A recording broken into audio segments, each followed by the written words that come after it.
2 ದಿನಗಳ ಹಿಂದೆ ಸಂಜೆ 6:52 ದೆಹಲಿಯ ಚಾಂದಿನಿ ಚೌಕ್ ಹತ್ರ ನಡೆದ ಕಾರ್ ಬಾಂಬ್ ಬ್ಲಾಸ್ಟ್ ಪ್ರಕರಣದ ಬೆಳವಣಿಗೆಗಳನ್ನು ವಿವರವಾಗಿ ನಿಮಗೆ ಹೇಳಿದ್ದೀವಿ. ಈಗ ಇನ್ನು ಸ್ವಲ್ಪ ಹೊತ್ತಿನಲ್ಲಿ ಪ್ರಧಾನಿ ನರೇಂದ್ರ ಮೋದಿ ಅವರ ನೇತೃತ್ವದಲ್ಲಿ ಕ್ಯಾಬಿನೆಟ್ ಕಮಿಟಿ ಆನ್ ಸೆಕ್ಯೂರಿಟೀಸ್ನ ಸಭೆ ಶುರುವಾಗ್ತಾ ಇದೆ.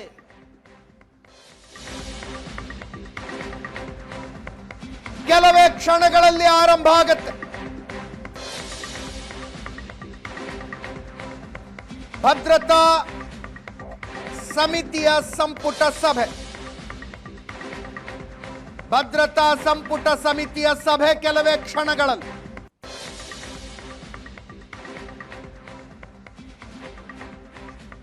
ಈ ಕಮಿಟಿಯಲ್ಲಿ ಕ್ಯಾಬಿನೆಟ್ ಕಮಿಟಿ ಆನ್ ಸೆಕ್ಯೂರಿಟೀಸ್ನಲ್ಲಿ ನೇತೃತ್ವ ಪ್ರಧಾನಮಂತ್ರಿಗಳದ್ದಿರುತ್ತೆ. ಅದರಲ್ಲಿ ಗೃಹ ಸಚಿವರು, ರಕ್ಷಣಾ ಸಚಿವರು, ಹಣಕಾಸು ಸಚಿವರು, ವಿದೇಶಾಂಗ ಸಚಿವರು ಇರ್ತಾರೆ. ಜೊತೆಗೆ ರಾಷ್ಟ್ರೀಯ ಭದ್ರತಾ ಸಲಹೆಗಾರರು ಇರ್ತಾರೆ. ಇಷ್ಟು ಜನ ಕಮಿಟಿ ಮೆಂಬರ್ಸ್. ಈ ಕಮಿಟಿ ತನಗೆ ಅವಶ್ಯಕತೆ ಬಿದ್ದವರನ್ನ ಸಭೆಗೆ ಕರೆಸಿಕೊಳ್ಳಬಹುದು. ಸಾಮಾನ್ಯವಾಗಿ ಇಂಟೆಲಿಜೆನ್ಸ್ ಆಫೀಸರ್ಸು, ಸೇನೆಯಿಂದ ಅಧಿಕಾರಿಗಳ ಭಾಗವಹಿಸ್ತಾರೆ.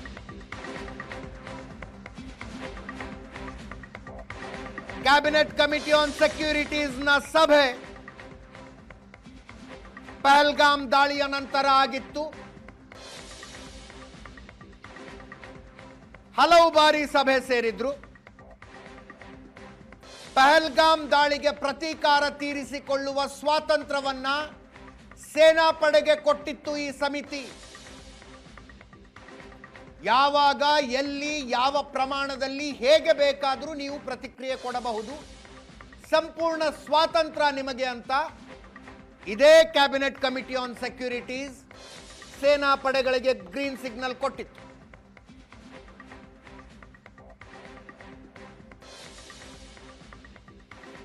ಇವತ್ತಿನ ಸಭೆಯಲ್ಲಿ ಏನಾಗಬಹುದು ಅನ್ನುವ ಕುತೂಹಲ ಇದೆ. ಸಾಮಾನ್ಯವಾಗಿ ಆಗಿದ್ದು ಹೊರಗಡೆ ಗೊತ್ತಾಗೋದಿಲ್ಲ.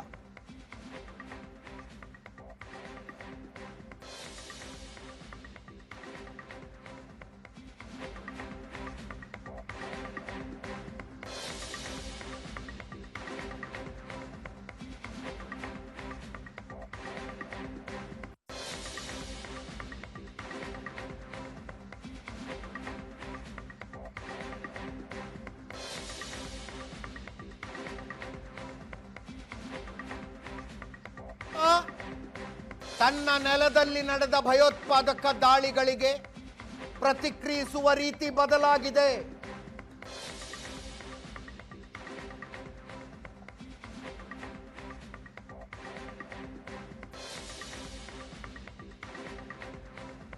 ಮೊದಲಿನಂತೆ ಯಾರು ಏನೇ ದಾಳಿ ಮಾಡಿದ್ರು ನಾವು ಸುಮ್ಮನಿರ್ತೀವಿ ಅನ್ನೋ ಸ್ಥಿತಿ ಇಲ್ಲ.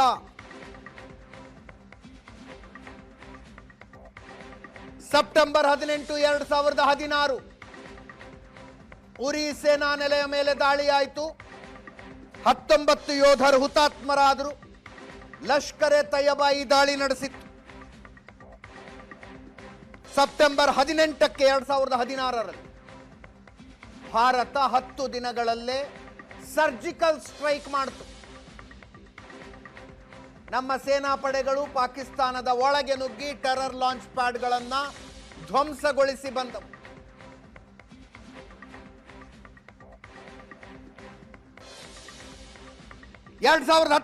ಫೆಬ್ರವರಿ 14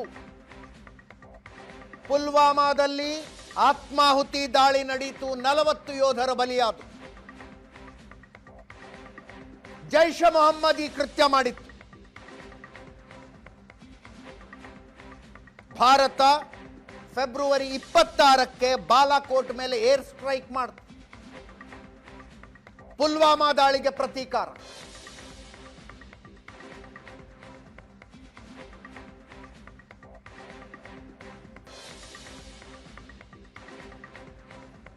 ಈ ವರ್ಷ ಏಪ್ರಿಲ್ 22ನೇ ತಾರೀಖು ಪಹಲ್ಗಾಮ್ನಲ್ಲಿ ಭಯೋತ್ಪಾದಕರ ದಾಳಿ ಮಾಡಿದರು.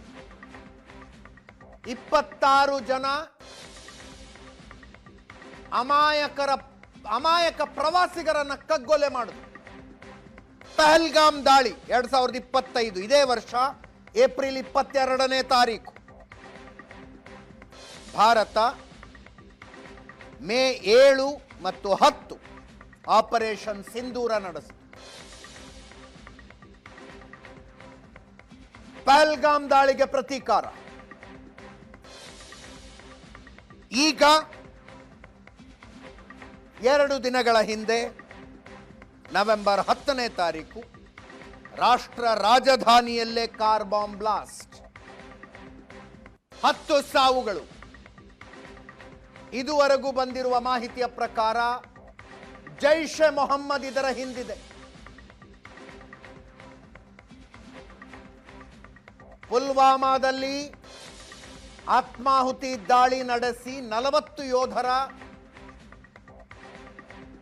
ಸಾವಿಗೆ ಕಾರಣವಾಗಿದ್ದ ಭಯೋತ್ಪಾದಕ ಸಂಘಟನೆಯೇ ಡೆಲ್ಲಿ ಕಾರ್ ಬಾಂಬ್ ಬ್ಲಾಸ್ಟ್ ಕೂಡ ಹಿಂದೆ ಕೂಡ ಇದೆ ಅನ್ನುವ ಮಾಹಿತಿ ಬರ್ತಾ ಇದೆ.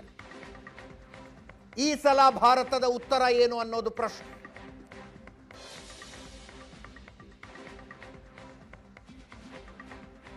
ಈ ಮಧ್ಯೆ ಭೂತಾನ್ ಪ್ರವಾಸದಲ್ಲಿದ್ದ ಪ್ರಧಾನಿ ನರೇಂದ್ರ ಮೋದಿ ದೆಹಲಿಗೆ ಬಂದ ತಕ್ಷಣ ಬಾಂಬ್ ಬ್ಲಾಸ್ಟ್ನ ಗಾಯಾಳುಗಳನ್ನು ಭೇಟಿಯಾದರು.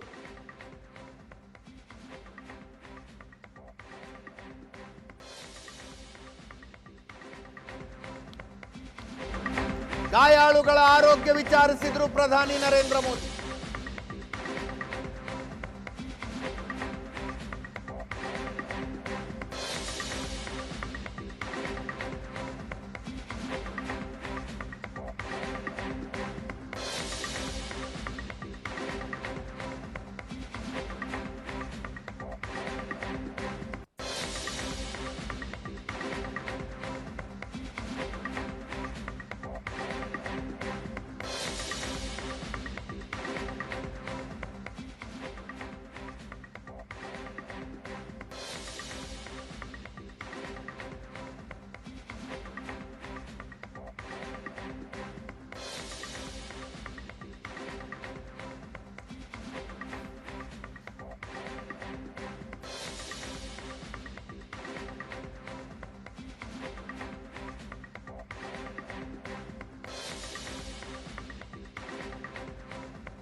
ನಿನ್ನೆ ಭೂತಾನ್ ಪ್ರವಾಸದಲ್ಲಿದ್ದರು ಪ್ರಧಾನಿ ನರೇಂದ್ರ ಮೋದಿ. ಭೂತಾನ್ನಿಂದ ಬರ್ತಾ ಇದ್ದಂತೆ LNJP ಹಾಸ್ಪಿಟಲ್ಗೆ ಹೋದ್ರು. ಲೋಕನಾಯಕ ಜಯಪ್ರಕಾಶ್ ಹಾಸ್ಪಿಟಲ್ಗೆ ಹೋಗಿ ಗಾಯಾಳುಗಳ ಆರೋಗ್ಯ ವಿಚಾರಿಸಿದರು.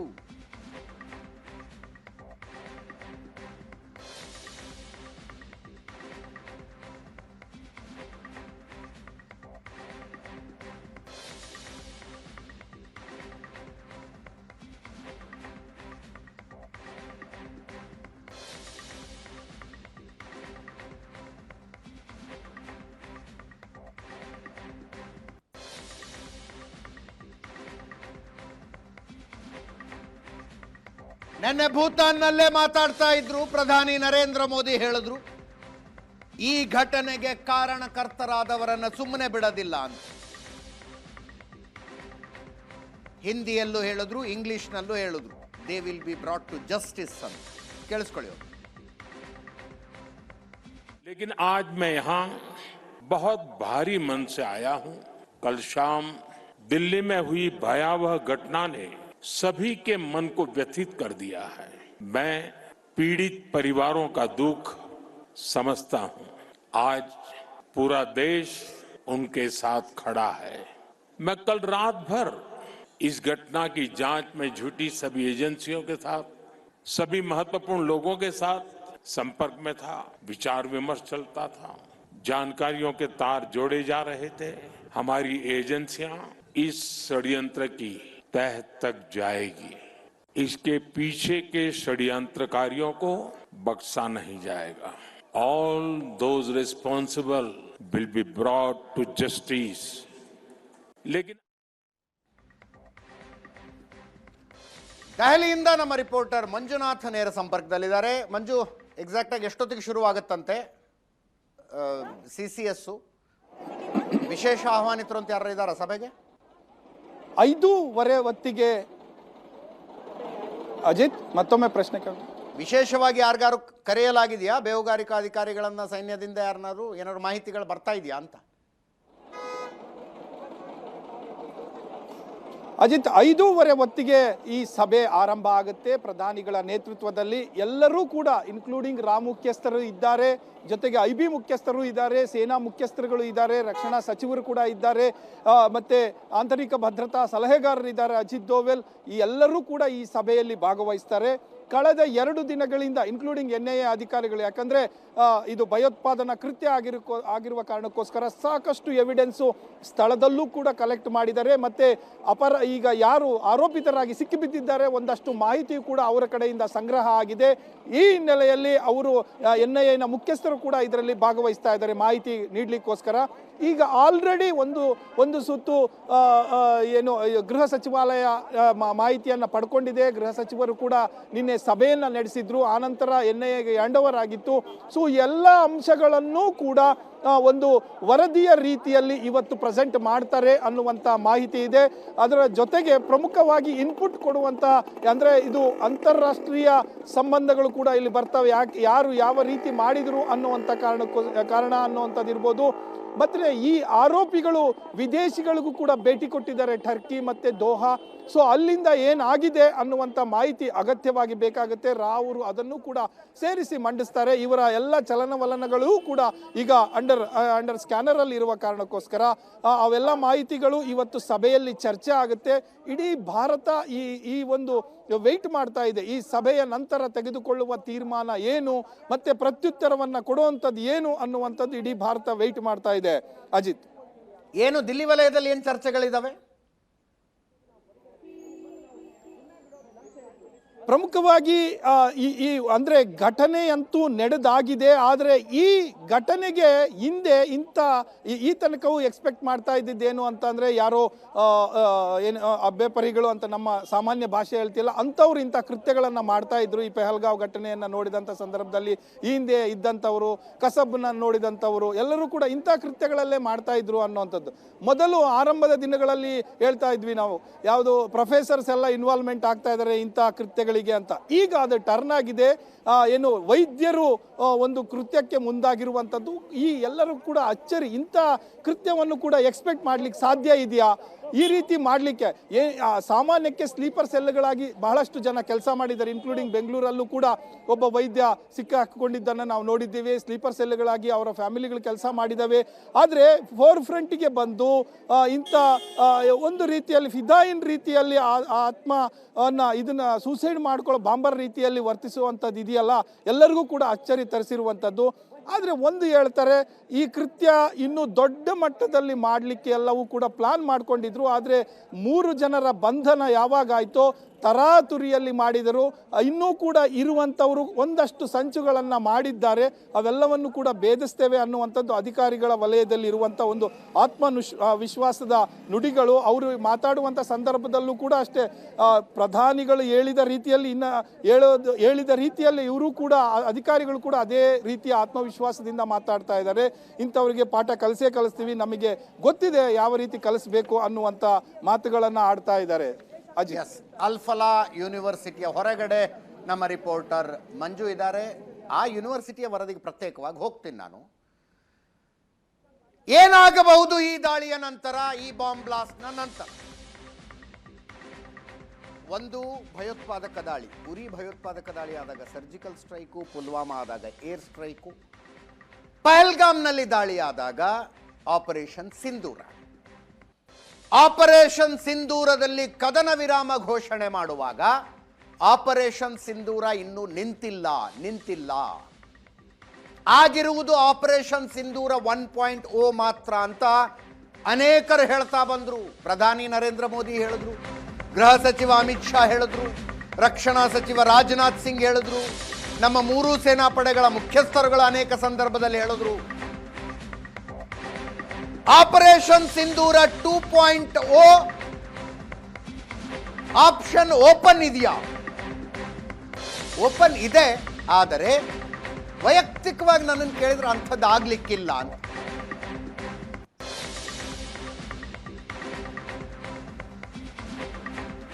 ಅಂಥದ್ದು ಆಗುವ ಸಾಧ್ಯತೆ ಕಡಿಮೆ ಅನ್ನಿಸ್ತಾ ಇದೆ. ಜೈಷ್ ಎ ಮೊಹಮ್ಮದ್ ಭಯೋತ್ಪಾದಕ ಸಂಘಟನೆಯ active support Delhi car bomb ಬ್ಲಾಸ್ಟಿಗೆ ಇತ್ತು. ಆದರೆ ಮಾಡಿದವರೆಲ್ಲ ಭಾರತೀಯರೇ.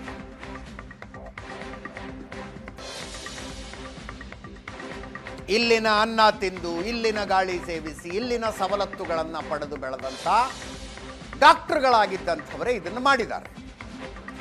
ಸ್ಫೋಟಕಗಳನ್ನು ಕೂಡ ಸ್ಥಳೀಯವಾಗಿ ಅರೇಂಜ್ ಮಾಡ್ಕೊಂಡಿದ್ದಾರೆ.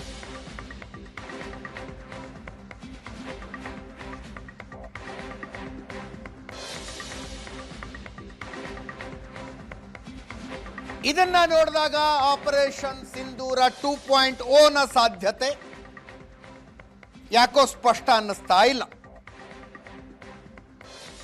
ಈ ಮಧ್ಯೆ ಪಾಕಿಸ್ತಾನಕ್ಕದೇನು ಭೀತಿನೋ ಏನೋ, ಪಾಕಿಸ್ತಾನದ ರಕ್ಷಣಾ ಸಚಿವರು ಹೇಳ್ತಾ ಇದ್ದಾರೆ ದೆಹಲಿಯಲ್ಲಾಗಿದ್ದು ಸಿಲಿಂಡರ್ ಬ್ಲಾಸ್ಟ್ ಅಂತ.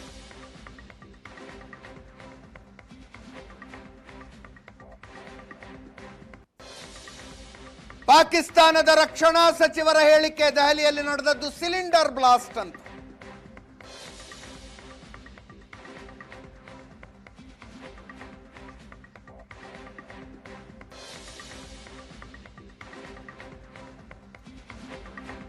ನಮ್ಮ ಜೊತೆಗೆ ನಿವೃತ್ತ ವಿಂಗ್ ಕಮಾಂಡರ್ ಸುದರ್ಶನ್ ಅವರು ನೇರ ಸಂಪರ್ಕದಲ್ಲಿದ್ದಾರೆ. ಸುದರ್ಶನ್ ಸರ್, ನಮಸ್ಕಾರ. ನಮಸ್ಕಾರ ಅಜಿತ್ ಅವರು. ನನ್ನ read, correct me if I am wrong, operation ಸಿಂಧೂರದಂಥ ಕಾರ್ಯಾಚರಣೆ ನಡೀಬಹುದು ಅಂತ ನನಗೆ ಅನ್ನಿಸ್ತಾ ಇಲ್ಲ. They are home ground terrorists. ಇಲ್ಲಿನ ಟೆರರ್ ನೆಟ್ವರ್ಕ್ ಮೇಲೆ ಮುರ್ಕಂಡು ಬೀಳ್ತಾರೆ. ಯಾರಾದರೂ ತಪ್ಪಿಸ್ಕೊಳ್ಳೋದು, ವಾಪಸ್ ಹೊಡೆಯೋ ಪ್ರಯತ್ನ ಮಾಡಿದ್ರು ಒಂದಷ್ಟು ಎನ್ಕೌಂಟರ್ಗಳಾಗಬಹುದು, ಮತ್ತಷ್ಟು ಬಂಧನಗಳಾಗಬಹುದು, ಇಂಥದ್ದಾಗಬಹುದೇ ಹೊರತು ಕ್ರಾಸ್ ಬಾರ್ಡರ್ ಹೋಗಿ ಏನೋ ಮಾಡಬಹುದು ಈ ಸಲ ಅಂತ ಅನ್ನಿಸ್ತಾ ಇಲ್ಲ ನನಗೆ. Correct me if I am, that is my reading. ನೋಡಿ, ಆಪರೇಷನ್ ಸಿಂಧೂರ ಇದು ಟ್ಯಾಕ್ಟಿಕಲ್ ಪಾಸ್ ಅಂತ ಏನ್ ಹೇಳ್ತೀವಿ, ಸದ್ಯಕ್ಕೆ ನಿಂತಿದೆ ಅಂತ ಪ್ರಧಾನಿಯವರೇ ಹೇಳಿದ್ದಾರೆ. ಹೌದು ಹೌದು. ಈಗ ಮತ್ತೆ ಅದನ್ನ ಆ ಪಾಸ್ ಬಟನ್ ಅನ್ನ ರಿಲೀಸ್ ಮಾಡೋದು ಯಾರ ಕೈಲಿದೆ? ಪ್ರಧಾನಿಯವ್ರ ಕೈ. ಅವ್ರ CCS ಅಂತ ಏನ್ ಹೇಳ್ತೀವಿ, ಕ್ಯಾಬಿನೆಟ್ ಕಮಿಟಿ ಆನ್ ಸೆಕ್ಯೂರಿಟಿ ಅಂತ ಹೇಳಿ, ಅವರೆಲ್ಲ ಒಂದು ನಿರ್ಧಾರ ತಗೊಂಡ್ರು. ಅಂದ್ರೆ ಇದು ರಾಜಕೀಯ ನಾಯಕತ್ವದ ನಿರ್ಧಾರ. ನೀವು ಈಗಲೇ ಏನು ಹೇಳಕ್ಕಾಗಲ್ಲ. ಆದ್ರೆ ಈಗಾಗ್ಲೇ ಭೂತಾನ್ ನಿಂದ ಏನು ನಮ್ಮ ಪ್ರಧಾನಿಯವರು ವಾಪಸ್ ಬಂದ್ರು, ಮೊದಲು ಆಸ್ಪತ್ರೆಗೆ ಹೋದ್ರು, ಈಗ ಒಂದು ಹೈ ಲೆವೆಲ್ ಮೀಟಿಂಗ್ ನಡೆಸ್ತಾ ಇದ್ದಾರೆ. ಅದೇನಾಗುತ್ತೆ ಗೊತ್ತಿಲ್ಲ. ಆದ್ರೆ ಈ ಒಂದು ತೆರೆಮರೆಯ ಹಿನ್ನೆಲೆಯಲ್ಲಿ ಯಾವ ಯಾವ ಡಿಪಾರ್ಟ್ಮೆಂಟ್ಗಳು ಏನೇನು ಸಿದ್ಧತೆ ಮಾಡ್ಕೋಬೇಕು ಅವನ್ನೆಲ್ಲ ಮಾಡ್ಕೊಳ್ತಿದ್ದಾವೆ. ಈಗಾಗಲೇ ನೋಡಿ, ಪ್ರತಿ ವರ್ಷ ನಾರ್ಮಲಿ ಅಕ್ಟೋಬರ್ ನವೆಂಬರ್ ಅಲ್ಲಿ ಸೈನ್ಯದ ಅಂದ್ರೆ ಭೂಸೇನೆ, ನೌಕಾದಳ, ವಾಯುಸೇನೆ ಎಲ್ಲರೂ ಸೇರಿ ಒಂದು ಬಹಳ ದೊಡ್ಡ ಎಕ್ಸರ್ಸೈಸ್, ಯುದ್ಧಾಭ್ಯಾಸ, ಸಮರಾಭ್ಯಾಸ ನಡೆಸ್ತಾರೆ. ಈ 2 ತಿಂಗಳು ಬಹಳ ಮುಖ್ಯ. ಇಟ್ಸ್ ರೆಗ್ಯುಲರ್ ಆಗೋದು. ಇದೇನು ಮತ್ತೊಂದು ದಾಳಿಗೆ, ಆಕ್ರಮಣದ ಸಿದ್ಧತೆಗೆ ನಡೆಸ್ತಿರೋ ಎಕ್ಸರ್ಸೈಸ್ ಅಲ್ಲ. ಈಗೆಲ್ಲ ಕಡೆ ನಡೀತಾ ಇದೆ. ಪ್ರತಿ ವರ್ಷ October November is the season for exercise. ಯಾಕಂದ್ರೆ ಮುಂದೆ ಡಿಸೆಂಬರ್ ಅಲ್ಲಿ ಚಳಿಗಾಲ ಶುರುವಾಗುತ್ತೆ, ಮಂಜು ಕವಿಯುತ್ತೆ, ಅದೆಲ್ಲ ಇರೋದ್ರಿಂದ ಇದು ಸರ್ವೇ ಸಾಮಾನ್ಯ. ಅಕ್ಟೋಬರ್ ನವೆಂಬರ್ ಅಲ್ಲಿ ಎಲ್ಲಾ ಕಡೆ ಪೂರ್ವ, ಪಶ್ಚಿಮ, ಈವನ್ ಇಂಡಿಯನ್ ಓಷನ್ ರೀಜನ್, ಈಗ ಮಲಬಾರ್ ಎಕ್ಸರ್ಸೈಸ್ ನಡೀತಾ ಇದೆ, including 4 nations, Australia, Japan, US and Bharat. So ಇದೆಲ್ಲಾ ಕಡೆ ನಡೀತಾ ಇರೋದ್ರಿಂದ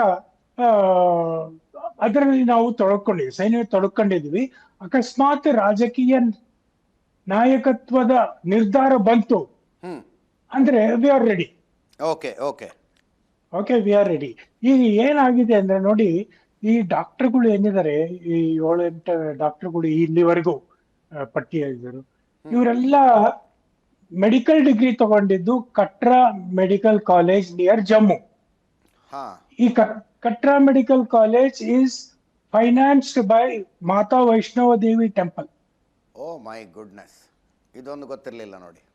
ಹಾ, ಈ ಮೆಡಿಕಲ್ ಕಾಲೇಜ್ ನಲ್ಲಿ 70% ಸೀಟ್ಗಳು ಕಾಶ್ಮೀರಿ ಮುಸ್ಲಿಮರಿಗೆ.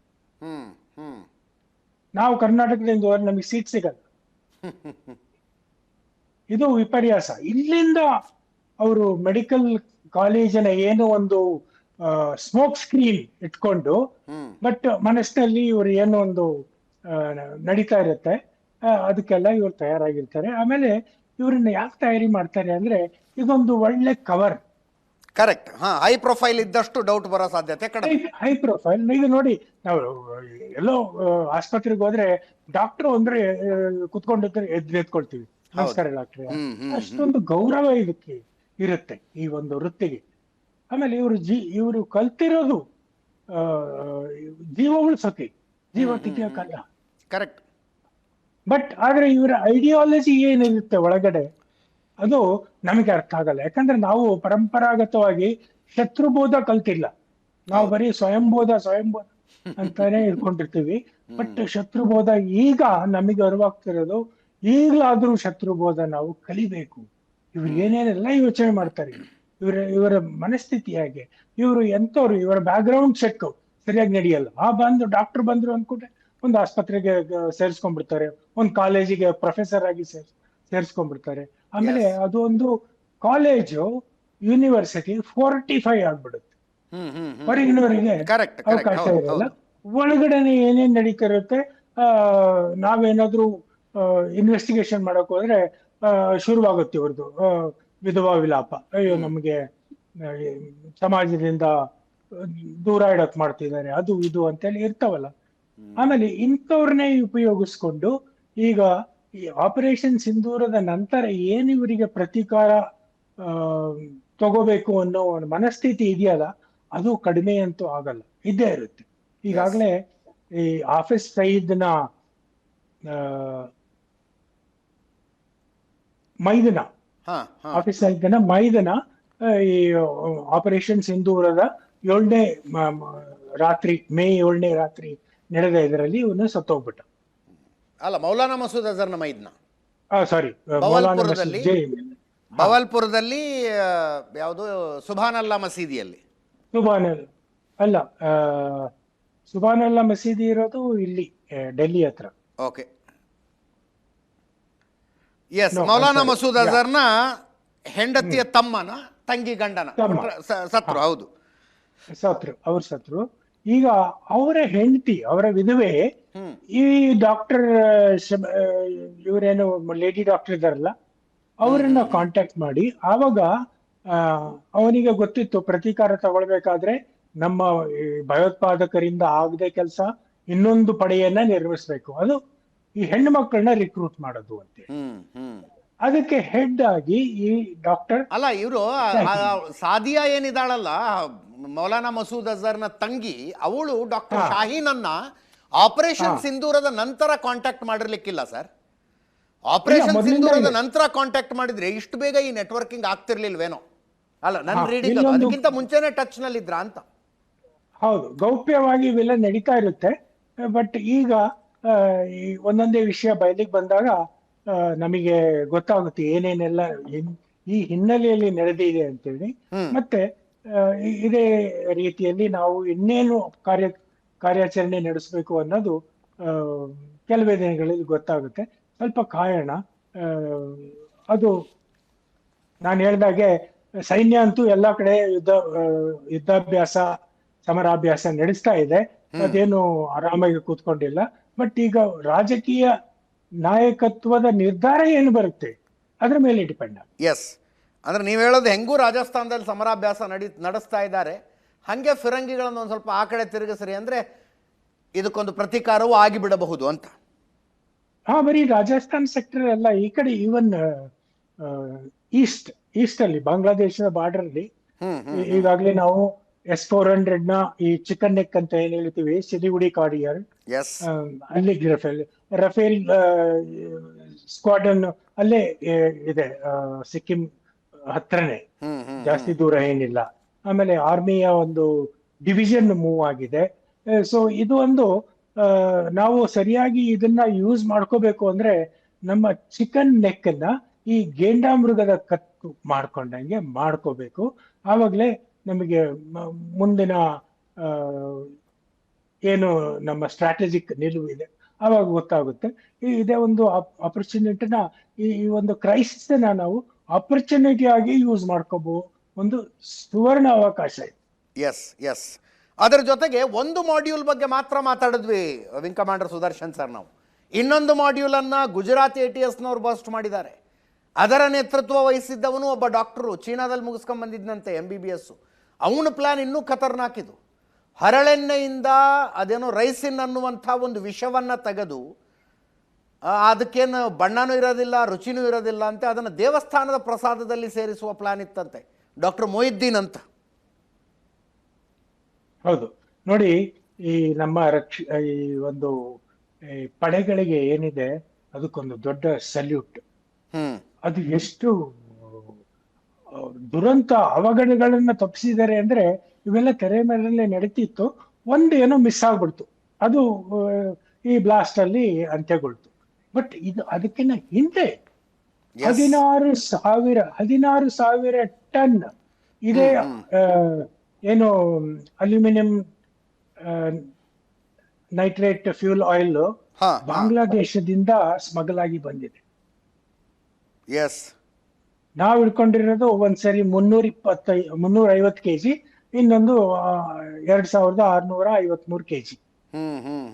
ಬಟ್ ನೋಡಿ, ಪೆಹಲ್ಗಾಮ್ ಅಲ್ಲಿ ಏನ್ ನಾವು ನೋಡಿದ್ವಿ, ಮತ್ತೆ ಪುಲ್ವಾಮಾದಲ್ಲಿ ಏನು ನೋಡಿದ್ವಿ ದಾಳಿಗಳು, ಈ ಪುಲ್ವಾಮಾದಲ್ಲಿ ಯೂಸ್ ಮಾಡಿದ RDX is just about 40-50 kgs.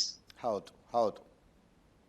ಇದು ಇದನ್ನ ಈ ಅಲ್ಯೂಮಿನಿಯಂ ನೈಟ್ರೇಟ್ ಏನ್ ವೆಪನ್ ಗ್ರೇಡ್ ಮಾಡೋಕೆ it will take some time.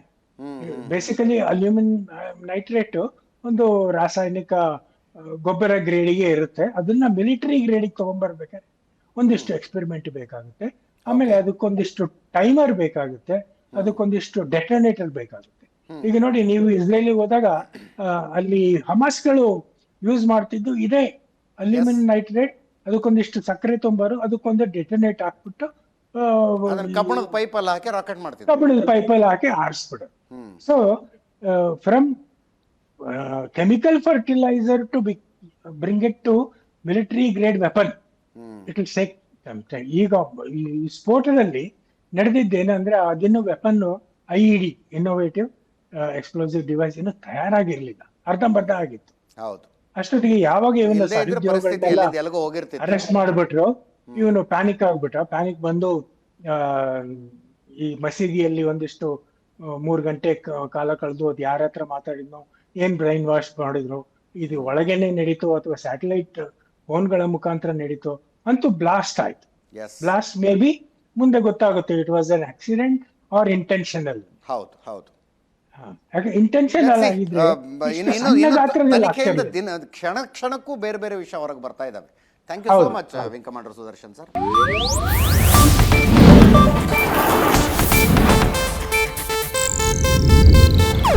ಇದು ಏಷ್ಯಾನೆಟ್ ನ್ಯೂಸ್ ನೆಟ್ವರ್ಕ್ ಪ್ರಸ್ತುತಿ.